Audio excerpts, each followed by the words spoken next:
ఇండియాలోనే #1 varicose veins hospital Avis vascular centre. అందరికీ నమస్కారం. నా పేరు మాధురి. మనకి గ్రహం సెప్టెంబర్ 7వ తారీఖున నైట్ వస్తుంది 9 గంటల నుంచి మర్నాడు 2 o'clock వరకు ఉంటుందంట. అయితే ఈ గ్రహణ సమయంలో మనం ఎలాంటి జాగ్రత్తలు తీసుకోవాలి? ముఖ్యంగా గర్భిణీ స్త్రీలు ఈ గ్రహణ సమయంలో చాలా జాగ్రత్తలు తీసుకోవాల్సి ఉంటుంది. అవి ఏ రీతిలో వాళ్ళు తీసుకోవాలి? ఈ గ్రహణ సమయంలో వాళ్ళు పట్టు స్నానం, విడుపు స్నానం, ఆహారం తదితర విషయాల్లో ముందస్తు జాగ్రత్తలు ఏం తీసుకోవాలి, ఎలాంటి విషయాలు తెలుసుకోవాలి, అన్నిటి గురించి ఇప్పుడు మనకి తెలియజేయడానికి మనతో పాటు ఉన్నారు ప్రముఖ జ్యోతిష పండితులు బ్రహ్మశ్రీ డాక్టర్ ప్రదీప్ జోషి గారు. నమస్కారం గురువు గారు. శ్రీమాత్రే నమః. శ్రీ గురుభ్యో నమః. శ్రీమాత్రే నమః. అచింత్య వ్యక్త రూపాయ నిర్గుణాయ గుణాత్మనే సమస్త జగదాధార మూర్తయే బ్రహ్మణే నమః. శ్రీమాత్రే నమః. చంద్రగ్రహణం ఏర్పడబోతుంది భాద్రపద పౌర్ణమి రోజున. అంటే వినాయక చవితి తర్వాత వినాయక నిమజ్జనాలు చేస్తాము. అనంత పద్మనాభ చతుర్దశి రోజున నిమజ్జనాలు చేస్తాము. దాని నెక్స్ట్ డేనే సంపూర్ణ చంద్రగ్రహణం మన భారతదేశంలో కనిపిస్తుంది అంటారు. అది భారతదేశంలో కనిపిస్తుంది. ఇది 3.5 గంటల కాలము ఉండేటువంటి సంపూర్ణ చంద్రగ్రహణము. ఉన్మీలన కాలము దాదాపుగా 4.5 నిమిషాలు ఉంటుంది. ఉన్మీలన కాలం అంటే చంద్రుడు కనబడాడు, పూర్తిగా ఆచ్ఛాదనమైనటువంటి సమయం అంటారు. తర్వాత పెనంబ్రలు వచ్చేసి ఫస్ట్ 1 hour, నెక్స్ట్ 1 hour కి పెనంబ్రలు. గ్రహణము కనబడేది మాత్రం పూర్తిగా 3.5 గంటలు ఉంటుంది. ఇది సెప్టెంబర్ 7వ తారీఖు రాత్రి 9 గంటల నుంచి ప్రారంభమయ్యి 2 గంటల వరకు, తెల్లవారుజామున 2 గంటల వరకు ఆల్మోస్ట్ ఇదంతా గ్రహణం డ్యూరేషన్ టైం. సో ఈ గ్రహణము చాలా పెద్ద గ్రహణం ఇది. అంటే ఈ ఇయర్ లో వచ్చేటువంటి అతిపెద్ద చంద్రగ్రహణం ఇది. దీని తర్వాత కూడా సూర్యగ్రహణం కూడా వస్తుంది, కానీ మన భారతదేశంలో కనబడదు. అది అంటార్కిటికా ఉత్తర ధ్రువంలో కనిపిస్తుంది. ఉత్తర ధ్రువంలో ఇంకా పెద్దగా ఏ రాష్ట్రాల్లో ఏ దేశాల్లో కూడా ఇంకా కనబడదు. ఉత్తర ధ్రువంలోనే కనిపిస్తుంది కాబట్టి అది ఎవ్వరికి పెద్దగా ఎఫెక్ట్ ఏం లేదు. అది నేచర్ కి ఎఫెక్ట్ ఉంది. సో ఈసారి చంద్రగ్రహణం, సూర్యగ్రహణం ఈ రెండు కూడా భాద్రపద మాసంలో వస్తున్నాయి కాబట్టి, అది కూడా పితృపక్షంలోనే వస్తున్నాయి.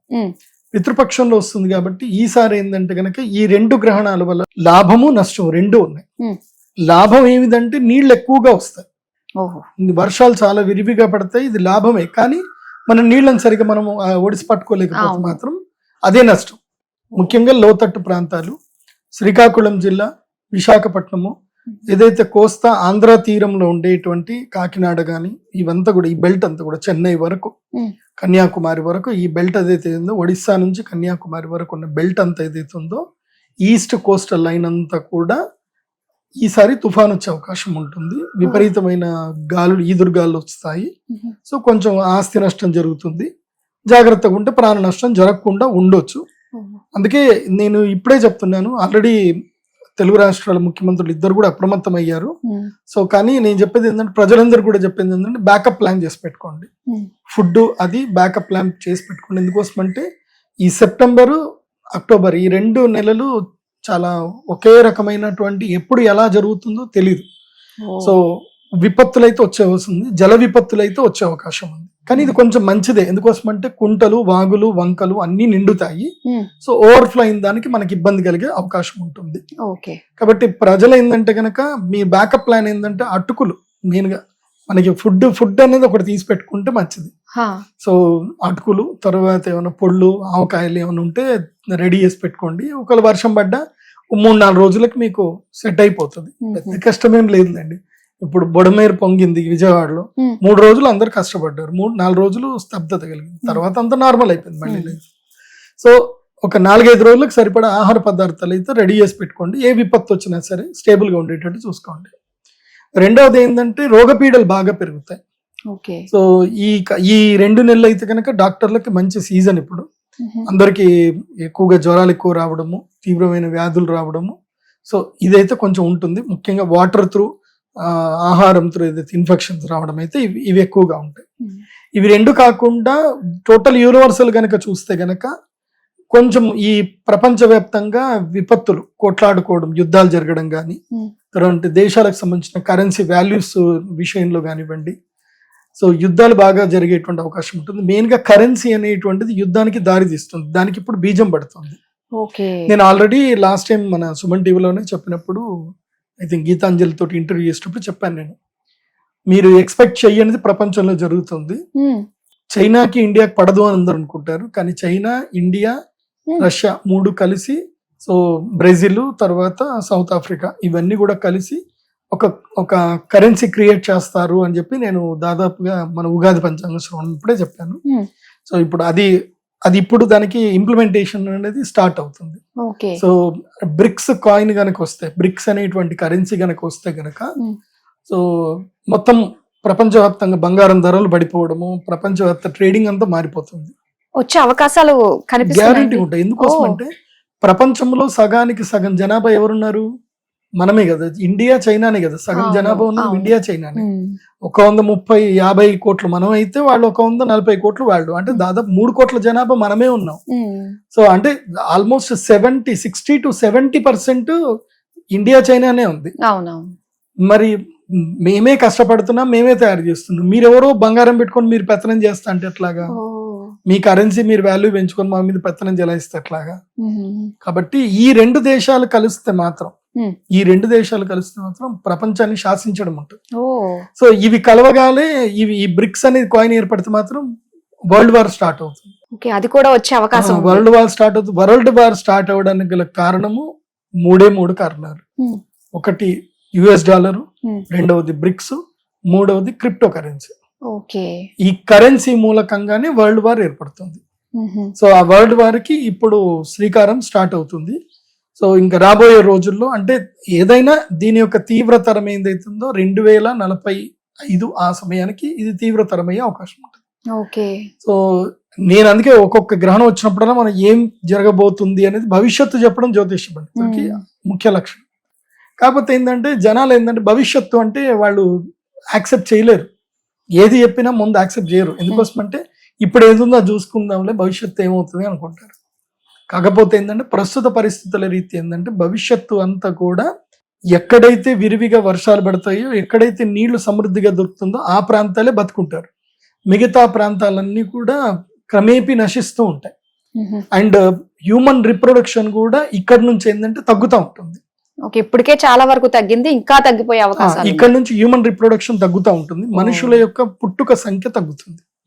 పుట్టుక సంఖ్య ఇప్పుడు సంవత్సరానికి ఒక దేశంలో ఒక 10 మంది పుడుతున్నారు అనుకుందాం, పుట్టారు. కాకపోతే సంవత్సరానికి 10లో 4 మాత్రమే పుడతారు, 2 చనిపోతారు కూడా. కాబట్టి ఇది దాదాపుగా రిడక్షన్ అవుతుంది. ఇక్కడ నుంచి పుట్టుకలు తగ్గుతాయి, రిలేషన్షిప్స్ మీద గౌరవాలు తగ్గుతాయి, వివాహ వ్యవస్థ మీద గౌరవం తగ్గుతుంది. అట్లాగే ఈ చట్టరీత్యా పెళ్లి చేసుకోవడం ఇవన్నీ కూడా తగ్గిపోతాయి. సో ఇంకా ఈ వ్యవస్థ మీద, వివాహ వ్యవస్థ మీద అందరికి నెగిటివే ఉంటుంది. అన్ని అగ్రిమెంట్ పెళ్లిళ్ళే ఉంటాయి అన్నమాట. సో పిల్లలు కనాలా వద్దా, పిల్లల కంటే ఏంది, ఇట్లా ప్లానింగ్ అగ్రిమెంట్ పెళ్లిళ్ళే ఎక్కువగా ఉంటాయి అన్నమాట. అటువైపుగా ముందు ప్రయాణం ఇప్పుడు స్టార్ట్ అవుతుంది. వాటన్నిటికి ఇది శ్రీకారం ఇది.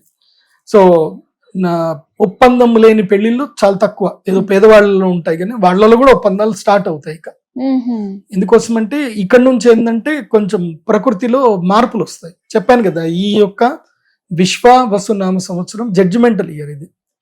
ఈ ఇయర్ ఏంటంటే అన్నిటికీ జడ్జిమెంట్ క్రియేట్ అవుతుంది. ఎవరైనా ఎక్కువగా ప్రజల్ని హింసిస్తున్నా వాళ్ళకి జడ్జిమెంట్ దొరుకుతుంది, ఎవరైతే ప్రజలని మంచి చేస్తున్నా వాళ్ళకి జడ్జిమెంట్ దొరుకుతుంది. సో ప్రతి దానికి ఈ ఇయర్ జడ్జిమెంట్ ఇయర్ ఇది. ఈ ఇయర్ నుంచి మార్పు అనేది స్టార్ట్ అవుతుంది. అది ఈ గ్రహణం నుంచి మార్పు అవుతుంది. కాబట్టి గ్రహణం యొక్క ప్రభావం అయితే ఇది, మోస్ట్లీ ఇదే ప్రభావం, గ్రహణం యొక్క ప్రభావం. ఇక ప్రతి ఒక్క రాశులకు కూడా గ్రహణ ప్రభావం ఉంటుంది. ఒక్కొక్క రాశికి ఒక్కొక్క గ్రహణ ప్రభావం అనేది ఉంటుంది.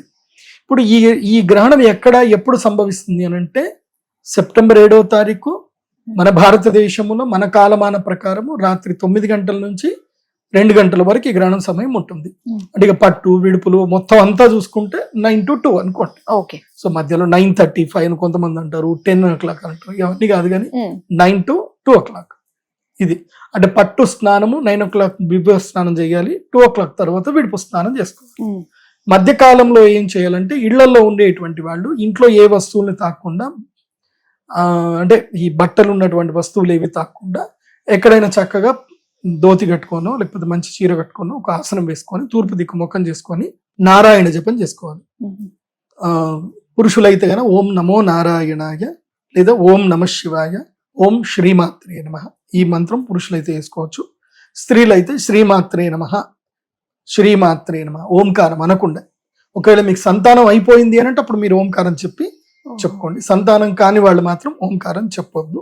శ్రీమాత్రే నమః అనే మంత్రాన్ని లేదా నారాయణ నారాయణ నారాయణ లేదా క్లీం కృష్ణాయ నమః అనే మంత్రాన్ని చెప్పుకోండి. ఎవరికైతే సంతానం లేదు, గ్రహణం సమయం ఏంటంటే వరాలను ఇచ్చే సమయం కూడా గ్రహణం సమయం. ఎందుకోసమంటే ఇప్పుడు మనం దైవ జపం చేస్తే చాలా పుణ్యం వస్తుంది. ఎవరైనా వాళ్ళకి బ్రాహ్మణులు ఉన్నారు, వాళ్ళకి చదువు సరిగ్గా రావట్లేదు, ఈ సమయంలో గాయత్రి మంత్రం జపం చేసుకోండి. బ్రాహ్మణులు ఉపనయనమైనటువంటి వారు గాయత్రి మంత్రం ఎంత వీలైతే అంత సాధ్యమైనంత జపం చేసుకోండి, చాలా మంచిది. సంతానము లేనటువంటి వాళ్ళు ఏం చేయండి అంటే ఈ సమయంలో క్లీం కృష్ణాయ నమః, క్లీం కృష్ణాయ నమః ఈ మంత్రాన్ని భార్యాభర్తలు ఇద్దరు కూడా జపం చేసుకోవాలి. ఈ సెప్టెంబర్ 7వ తారీఖుకి ఒక లక్షణం ఏముంది అంటే 7వ తారీఖు రోజున ఎవరు భార్యాభర్తలు కలవకూడదు. ఒకవేళ కలిస్తే వికృతమైనటువంటి సంతానం పుడుతుంది.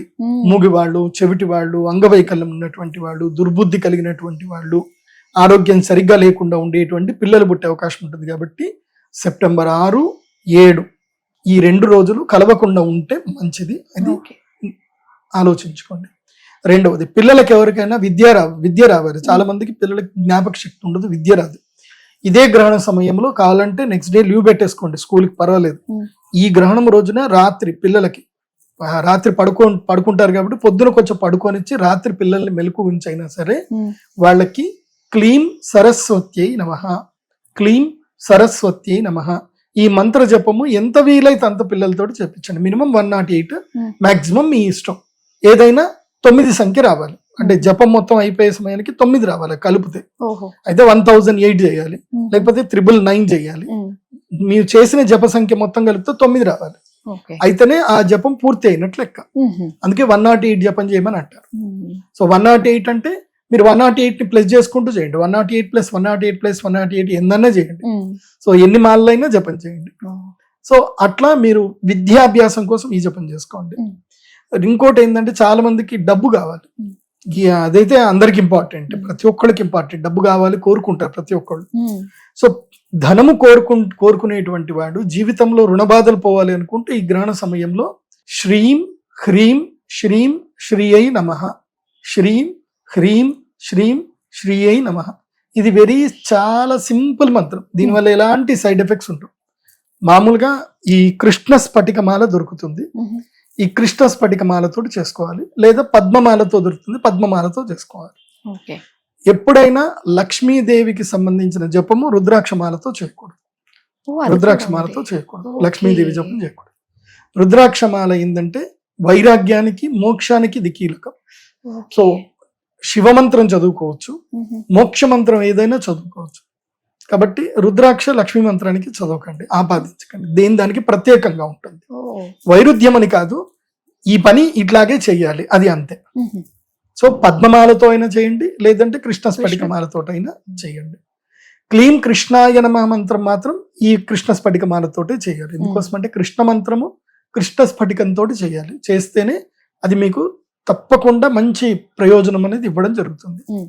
కాబట్టి ఈ గ్రహణ సమయాన్ని ఎవ్వరు కూడా మిస్ చేసుకోకండి.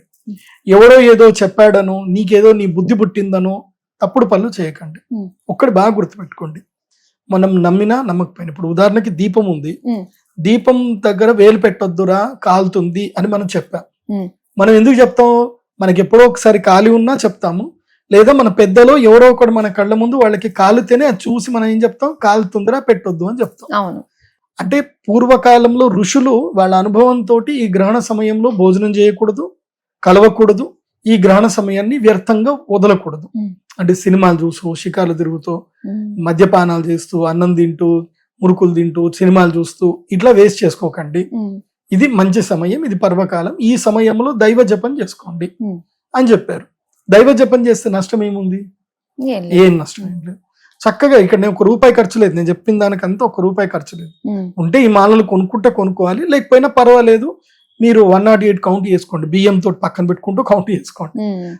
మీ దగ్గర డబ్బులు లేకపోతే దానికి నష్టం ఏం లేదు. కానీ మనిషికి భావదారిద్ర్యం ఉండకూడదు. భావదారిద్ర్యం ఏంటంటే ఆలోచనలో దరిద్రం ఉండకూడదు. చేతిలో డబ్బులు లేకపోయినా పర్వాలేదు కానీ ఆలోచనలో దరిద్రత ఉండకూడదు. గురుగారు చెప్పారు మంచి పని కదా, ఇప్పుడు ఈ సమయంలో దేవాలయాలు కడగాలి. దేవాలయము పట్టు స్నానం విడుపు స్నానం ఉన్నట్టుగానే దేవాలయాలన్నీ కూడా మూసేస్తారు. గ్రహణం అయిపోయిన తర్వాత దేవాలయాన్ని మొత్తం క్లీన్ చేస్తారు. నీ దగ్గర డబ్బు లేదనుకోండి, కష్టపడి క్షమించే తత్వం ఉంది, ఏదైనా దేవస్థానానికి వెళ్ళి ఆ దేవాలయం క్లీన్ చేయడానికి సేవ చేయండి. అది కూడా మంచి పుణ్యం వస్తుంది, చాలా పుణ్యం వస్తుంది. ఇప్పుడు తిరుమల తిరుపతి దేవస్థానం కూడా తిరుమంజనం చేస్తారు. గ్రహణం అయిన తర్వాత తిరుమంజనం చేస్తారు, మొత్తం కూడా గుడి అంతా కడిగిస్తారు. సో అట్లాంటి మంచి పని చేయండి. ఇప్పుడు ఈ పారిశ్రామిక కార్మికులు ఉంటారు, వాళ్ళు రోడ్లు క్లీన్ చేస్తూ ఉంటారు. నేను పారిశ్రామిక కార్మికులకు చెప్పేది ఏంటంటే, మీరు ఈ ఒక్కరోజు ఆ రోడ్డు క్లీన్ ఏదైతే పని ఉంటుందో దానికి వీలైతే రాజీనామా చేసుకొని, లేదంటే ఈ ఒక్కరోజు ఆ రాత్రి రోజున ఏదైనా దేవాలయం వెళ్ళి క్లీన్ చేయండి. మీకు జీవితంలో మళ్ళొకసారి మీకు పారిశ్రామిక కార్మికులుగా మీరు మారే అవసరం మీకు రాదు. ఇంకా భగవంతుడు మిమ్మల్ని రోడ్ల మీద కార్లు పోయే శక్తిని మీకు ఇస్తాడు, రోడ్లు క్లీన్ చేసే అవసరం మీకు పడదు. అంటే అంత శక్తి వస్తుంది మనకి. కాబట్టి గ్రహణ సమయాన్ని అందరూ సద్వినియోగం చేసుకోండి. ఇక గర్భిణీ స్త్రీల గురించి ఒకటి ఉంటుంది. చాలా మంది గర్భిణీ స్త్రీల గురించి అపోహను అనుకుంటారు. అపోహ ఏం కాదమ్మా. గర్భిణీ స్త్రీలకు నేను కొన్ని జాగ్రత్తలు చెప్తాను, ఇవి మాత్రం తప్పకుండా పాటించండి. ఈ గ్రహణ సమయము సాయంత్రం 5 గంటల లోపలనే గర్భిణీ స్త్రీలు చక్కగా భోజనం చేసేయండి. 5 గంటల లోపలనే అంటే చంద్రోదయం అయ్యే కన్నా మునిపే మీరు భోజనం చేసేసేయాలి. చంద్రుడు దాదాపుగా 6 గంటలకే ఉదయిస్తాడు. సో చంద్రోదయం అవ్వకన్నా మునిపే భోజనాదులన్నీ సంపూర్ణం చేసుకోండి గర్భిణీ స్త్రీలు అయితే. అదే ఋత్వికులు బ్రాహ్మణులు అయితే ఉదయం 10 గంటల లోపలనే మీ భోజనాలు కంప్లీట్ చేసుకోవాలి. అంటే ఆరోగ్యం బాగా ఉండి మంత్రజపం చేసుకునే ఋత్వికులు బ్రాహ్మణులు అయితే ఉదయం 10 గంటలు మాక్సిమం 12 గంటల లోపలనే మీ భోజనం అని కంప్లీట్ చేసుకోవాలి. ఎందుకోసం అంటే గ్రహణ వేద ప్రారంభం అవుతుంది కాబట్టి. తర్వాత ఈ గర్భిణీ స్త్రీలు ఏంటంటే పండ్లు, అరటి పండ్లు కానీ, యాపిల్ పండ్లు కానీ, దానిమ్మలు కానీ, లేదంటే కమలా పళ్ళు కానీ, ఇవి మీరు పక్కన తీసి పెట్టుకోండి. మీకు ఏమన్నా అంత ఆకలి అనిపిస్తే, ఎక్కువగా ఆకలి అనిపించి ఏదైనా నీరసంగా అనిపిస్తే మాత్రం పండ్లు అయితే తినవచ్చు, పండ్లకి దోషం లేదు. పండ్లు గర్భిణీ స్త్రీలకు వరకు మాత్రం దోషం లేదు. పాలు తాగకూడదు, పెరుగన్నం తినకూడదు. ఈ ముందు రోజు తినకూడదు, ఆ రోజు తినకూడదు, తర్వాత రోజు తినకూడదు. ఈ 3 రోజులు పాలు పెరుగు నిషేధం, తినకూడదు. ఎందుకోసం అంటే దాంట్లో మాలిక్యూల్స్ ఏవైతే వైరస్ ఏదైతే ఉందో చాలా ఎఫెక్టివ్ గా పనిచేస్తుంది కాబట్టి పాల పదార్థాలు తినకూడదని నియమం ఉంది. అదొకటి చూసుకోండి. రెండవది 6 గంటల లోపలనే మీ ఇంటి లోపల ఏదైనా గదిలో చక్కగా డోర్లు అవి వేసుకొని పడుకోండి. కానీ ఈ అతినీల లోహిత కిరణాలు ఏవైతే ఉన్నాయో, సౌండ్ వేవ్స్ కానీ, ఈ లైట్ వేవ్స్ కానీ, ఈ డోర్స్ ఇవన్నీ కూడా దానికి ఆటంకం కావు, అవి ఎక్కడికైనా ప్రసరిస్తాయి. కాబట్టి ఆ అతినీల లోహిత కిరణాలు, ఆ బ్యాడ్ రేసెస్ ఏవైతే మీ శరీరం వరకు రావద్దు, మీ గర్భస్థ పిండం మీద ఎఫెక్ట్ పడొద్దు అని అంటే మీరేం చేయాలంటే ఒక పువ్వొత్తి తయారు చేసుకోవాలి. సో పువ్వొత్తి అంటే ఏం లేదు, చిన్న ఒక కర్చిప్ తీసుకోండి, ఒక చిన్న కాటన్ క్లాత్ తీసుకోవాలి, చాలా చిన్నది, ఇంత ఉంటుంది. దానికి స్క్వేర్ లో ఒక చిన్నది తీసుకొని దాని లోపల ఏంటంటే బియ్యం వేసి దాన్ని ముడిచేసి పైనుంచి ఒక దారం కట్టేస్తే అది ఒక దీపం వత్తిలాగా తయారవుతుంది. సో ఆ దీపం వత్తిని తయారు చేసి ఒక కంచుడు ఉంటుంది, మట్టి కంచుడు ఉంటుంది, మట్టి కంచుడు మధ్యలో పెట్టండి. సో అది ఎలా నిల్చొని ఉండాలి. సో దాంట్లో నెయ్యి నింపండి, ఒక 1/4 కిలో నెయ్యి నింపుకుంటే సరిపోతుంది. మట్టి 250 గ్రామ్స్ సరిపోతుంది. అందులోపల ఆవు నెయ్యి నింపాలి. ఆవు నెయ్యి నింపి దీపం వెలిగించండి. 1 కిలో ఆవు నెయ్యి పెట్టుకోండి. ఈ రోజంతా కూడా 1 కిలో ఆవు నెయ్యి ఎంతో 600-700 పెడితే వచ్చేస్తుంది. కిలో ఆవు నెయ్యి పెట్టుకోండి. ఎక్కడైతే గర్భిణీ స్త్రీ ఉంటుందో ఆ రూమ్ లోనే ఒక 6 ఫీట్లు 8 ఫీట్ల దూరంలో ఎక్కడైనా చక్కని ప్రదేశంలో, బట్టలు ఏమీ లేకుండా, అంటే ఫైర్ యాక్సిడెంట్ జరగకుండా అట్లా నీట్ గా మంచి ప్రదేశంలో చక్కగా పెట్టుకోండి, దీపం పెట్టేసుకోండి. ఎక్కడైతే ఆవు నెయ్యితో దీపం వెలుగుతుందో ఆ ప్రదేశము దాదాపుగా 12 ఫీట్లు నుంచి 18 ఫీట్ల వరకు ఈ యొక్క కిరణాలు రావు. మీరు ఆరా మిషన్ తో చెక్ చేసుకోవచ్చు. ఇంకా ఇదంతా ఆల్రెడీ సైంటిస్టులు, మా ఎస్వ్యాస యూనివర్సిటీ అనే యూనివర్సిటీలో సైంటిస్టులను పిలిపించి మరీ టెస్ట్ చేసి మరీ చూపించారు. ఆవు నెయ్యి దీపం పెట్టిన చోట వైరస్లు ఏవి అక్కడ రావు, చనిపోతాయని చెప్పి కూడా చూపించడం జరిగింది. కాబట్టి ఇది నిరూపితమైంది కాబట్టి ఇది చేసుకోండి. తర్వాత రాగి చెంబులో నీళ్లు పెట్టేసి ఉంచుకోండి. ఇత్తడి చెంబు కానీ రాగి చెంబులో కానీ నీళ్లు పెట్టుకోండి. అవే ఆ నీళ్లలో ఒక తులసి దళం వేసి పెట్టుకోండి. అవే నీళ్లు తాగండి. ఒక బిందెలో నీళ్లు తీసి పెట్టుకోండి. అంటే గ్రహణం సమయంలో నీరు కూడా కలుషితం అవుతుంది, దూషితం అవుతుంది. కాబట్టి మీరు ఏదైతే ఒక చిన్న రాగి బిందె కానీ స్టీల్ పెట్టుకోకూడదనే చెప్తున్నాను. ఎందుకు స్పెసిఫిక్ గా రాగి బిందె ఇత్తడి బిందె అని చెప్తున్నా అంటే స్టీల్ పనికిరాదు. స్టీల్ దోషం లేదు, అది ఎక్కువగా ఈ మ్యాగ్నెటిక్ ఫైర్స్ ని ఎక్కువగా లాగేస్తుంది అది. సో స్టీల్ ఏదైతే పాజిటివ్ క్రియేట్ చేస్తుంది, ఇది సారీ కాపర్ అయితే కనుక పాజిటివ్ క్రియేట్ చేస్తుంది, కాపర్ ఆర్ బ్రాస్. సో ఈ రెండిట్లోనూ ఏదైనా పాట్ లో చక్కగా వాటర్ నింపేసుకొని అందులోపల తులసి దళం బిల్వపత్రం వేసి పెట్టుకోవాలి. సో అవే నీళ్లు తాగుతూ మంచిది. దానివల్ల నీకు ఏ నష్టం జరగదు, గర్భిణీ స్త్రీలకైనా మామూలు వాళ్ళకైనా. గర్భిణీ స్త్రీలు అయితే ఇది మ్యాండేటరీ, ఇది పాటించండి. కొంతమందికి ఇప్పుడు గర్భిణీ బాత్రూమ్ వస్తుంది, 4 గంటలు 9 నుంచి 2 అంటే 5 గంటల టైం చెప్పాను. మరి 5 గంటల టైంలో బాత్రూమ్ రాకుండా ఉండదు అంటే కనీసం 5 సార్లు అయినా రావచ్చు. కాబట్టి బయటకి మా ఇంట్లో బాత్రూమ్ లేదండి, బయట బాత్రూమ్ ఉంది అని కొంతమంది కంప్లైంట్ చెప్తా ఉంటారు. మీకు కూడా ఏంటంటే ఈ యొక్క బ్లాంకెట్ ఏదైతే ఉందో గొంగడి బట్ట కప్పుకొని వెళ్ళొచ్చు. సో వెళ్ళి మీ బాత్రూమ్ అది మీ యొక్క ఏదైతే ఉందో న్యాచురల్ అడ్జస్ట్ కంప్లీట్ చేసుకొని మళ్ళీ ఇంట్లోకి రావాలి. కాకపోతే కాళ్ళు తప్పకుండా కడుక్కోవాలి. కాళ్ళు కడుక్కొని మళ్ళీ ఇంట్లోపలికి వస్తే సరిపోతుంది. కాళ్ళు కడుక్కొని కాళ్ళు తుడుచుకొని మళ్ళీ పడుకోవాలి. గర్భిణీ స్త్రీలు ఈ గ్రహణ సమయంలో పూర్తిగా నిద్రావస్థలకు వెళ్ళినా పర్వాలేదు, ఎందుకోసమంటే మెలకు ఉండరు. పడుకుంటే పడుకోండి. పడుకున్నప్పుడు మాత్రం సైడ్గా లెఫ్ట్ ఆ రైట్ సైడ్ తిరిగి పడుకోండి. పడుకున్నప్పుడు మీ యొక్క ఈ హస్తం మాత్రం ఇక్కడ పెట్టుకోండి. చాలా మందికి ఏదైనా ఓపిక లేదు, ఏదైనా డౌట్లు ఉన్నాయంటే గర్భరక్షా కవచం అని ఒకటి ఉంటుంది మా దగ్గర. సో అది మీరు ఆర్డర్ చేసుకుంటే గర్భరక్షా కవచం మీకు పంపిస్తాం. సో అది మీరు అంటే ఈ గర్భరక్షా కవచం ఇదే ఉంటుంది. సో ఈ గర్భరక్ష కవచాన్ని మేము పంపిస్తాము, అది దగ్గర పెట్టుకుంటే సరిపోతుంది, ఇంకేం అవసరం ఉండదు. సో ఇంకొక చిన్న యంత్రం ఉంటుంది, ఆ యంత్రం దగ్గర తల కింద కానీ ఆ యంత్రం పెట్టుకుంటే సరిపోతుంది. ఇంకా ఏ ప్రాబ్లము గర్భిణీ స్త్రీలకు ఉండదు. ఇది బాగా గుర్తుపెట్టుకోండి. మళ్ళీ నెక్స్ట్ డే గర్భిణీ స్త్రీలైనా ఎవరైనా నెక్స్ట్ డే ఇప్పుడు విడుపు స్నానం మేము చేయలేమండి, చల్లటి నీళ్ళు మాకు రాత్రిపూట జరగదు, మేమేం పూజలు చేయం కదా అని అంటే తెల్లవారు చేసుకున్నా పర్వాలేదు విడుపు స్నానం. కాకపోతే అనుష్ఠానం చేసుకున్నటువంటి వాళ్ళకి ఏంటంటే ఎవరైతే మంత్రజపం చేసుకుంటున్నారు, కోరికలు కోరుకుంటున్నారు అంటే మాత్రం వాళ్ళు పట్టు స్నానం చేయాలి, విడుపు స్నానం చేయాలి. పడుకున్నాక మళ్ళీ తెల్లారు లేచి మళ్ళీ రొటీన్ గా స్నానం చేసుకోవాలి. సో పట్టు స్నానం, విడుపు స్నానం ఇది మ్యాండేటరీ. తర్వాత ఇంక కొంతమంది ఏంటంటే గ్రహణ సమయంలో మేము యజ్ఞ యాగాదులు చేసుకోవాలి అనుకుంటున్నామని కొంతమంది అంటారు. మీరు దేవస్థానం లోపలనే చేయండి. దేవస్థానాల లోపలనే ఎక్కడైనా పరిశుద్ధ క్షేత్రములు, అదే విధంగా బలం ఎక్కువగా ఉండాలి, యంత్ర బలం ఉండాలి. అలాంటి క్షేత్రములోని యజ్ఞ యాగాదులు ఏమైనా ఉంటే చేసుకోండి. చేసుకున్నప్పుడు ఏంటంటే తప్పకుండా దుర్గా కవచం, దుర్గా కవచంతోనే మొదలు చేసుకోండి. ఎందుకోసం అంటే ఇప్పుడు నేను గ్రహణం అప్పుడు నేను పూజ చేపిస్తాను, కానీ నా కెపాసిటీ ఏంటంటే మాక్సిమం నేను 250 మందికి నేను షెల్టర్ ఇవ్వగలుగుతాను, యాగం చేయించగలుగుతాను. నేను 100 మందికే పెట్టాను, కాకపోతే 100 బుకింగ్ అయిపోయాయి కాబట్టి ఇంకెక్కువ మంది అడిగితే సరే అవైలబుల్ చేద్దాం. కానీ తెలుగు రాష్ట్రాల్లో ఉండే అందరికీ నేను చేయాలంటే నేను చేయలేను. కాబట్టి ఎవరు ఎక్కడైనా సరే పండితులు ఎవరైనా చేస్తే మాత్రం పండితులు మాత్రం ఈ విషయాన్ని దయచేసి ఫాలో అవ్వండి. యజ్ఞము చేసే ముందు తప్పకుండా మీరు యజమానులు ఎవరైతే వస్తున్నారో సాధకులకు అందరు కూడా వాళ్ళకి దుర్గా కవచం, ఇది దేవీ సప్తశతికి ముందు వచ్చేటువంటి కవచం అర్గల కీలకం ఏదైతే ఉంటుందో, సో కవచం దుర్గా కవచంతో వాళ్ళందరికీ కూడా శరీరానికి కవచ సిద్ధి చేయించండి. అంటే ఈ గుఖ్యం రక్షతు భైరవి అని, భార్యాం రక్షతు భైరవి అని ఇలా కొన్ని శ్లోకాలు ఉంటాయి. ఆ శ్లోకాలలో నకాం చూలేశ్వరి రక్షేత్ కుక్షౌ రక్షేత్ కులేశ్వరి అని ఇట్లా అమ్మవారి ఒక్కొక్క పేరు చెప్తారు. కుక్షౌ రక్షేత్ కులేశ్వరి అని అంటే కుక్షి అంటే కడుపు మీద చేయి పెట్టుకోండి, అమ్మవారు మీ యొక్క ఉదరమును సంరక్షిస్తుందని, మీ బాహులోనే అమ్మవారు సంరక్షిస్తుందని, మీ శిరస్సు సంరక్షిస్తుందని, ఇలా ప్రతి శరీర భాగాన్ని తాకాలి. ఆ విధంగా చండీ కవచంతో సంపుటి చేసి సంప్రోక్షణ చేయించి ఆ తర్వాత యాగం చేయించండి. ఎవ్వరికి ఏ అనర్థం జరగదు, బాగుంటుంది. ఎందుకోసమంటే గ్రహణ సమయంలో దుష్టశక్తి బలంగా ఉంటుంది కాబట్టి అమ్మవారి యొక్క కవచ సిద్ధి చేసుకోకుండా యాగాలు చేయకండి.